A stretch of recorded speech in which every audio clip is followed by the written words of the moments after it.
আমাদের সাথে আছে নীলাদ্রি ব্যানার্জি, টার্পেক্স স্টার পাওয়ার লেন প্রেজেন্স first TCCCA all India rapid riding টুর্নামেন্টে দ্বিতীয় হয়েছে। নীলাদ্রি 8 পয়েন্ট করেছে 9 রাউন্ডের মধ্যে, দুটো ইন্টারন্যাশনাল মাস্টারকেও হারিয়েছে। তো নীলাদ্রি, কেমন লাগছে তোমার দ্বিতীয় স্থান অধিকার করে? আমার এই দ্বিতীয় স্থানটা খুব ভালো লাগছে। আমি এটা এক্সপেকটেশন করিনি, কিন্তু এটা আমার ভালো লেগেছে। এই টুর্নামেন্টে তুমি দুটো IEMকে হারিয়েছো, একটা সংকেত চক্রবর্তী আর লাস্ট রাউন্ডে সাহিল দে। তো এই দুটো গেম তোমার কেমন ছিল? দুটো গেম মানে আমার খুব ভালো ছিল। এই দুটো গেম ওই পজিশনটা সংকেত দাদার সঙ্গে আমার ওই পজিশনটা একটা পিস চেক করেছিল দাদা, কিন্তু ওই পজিশনটা আমার গেমগুলো ভালো হয়েছিল।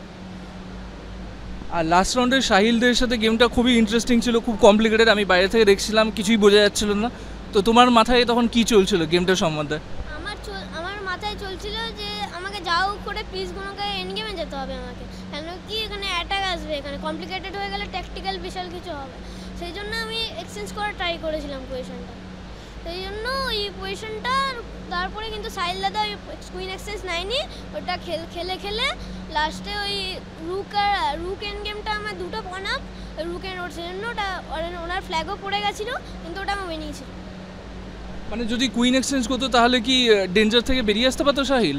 ওটা ড্র হয়ে যেত। আর ওভারঅল তোমার টুর্নামেন্টে এখানে খেলে কেমন লেগেছে এই চুচুড়াতে? খুব ভালো লেগেছে। এরপরে তোমার কি খেলার পরিকল্পনা আছে? এরপরে আমি ভাবছি উদয়পুর লেক সিটিতে একটা খেলা আছে, ওইটা খেলবো। অনেক ধন্যবাদ নীলাদ্রি চেসবেস ইন্ডিয়ার সাথে কথা বলার জন্য। আগেও তুমি অনেক অনেক ভালো করো, এই শুভকামনাই করি।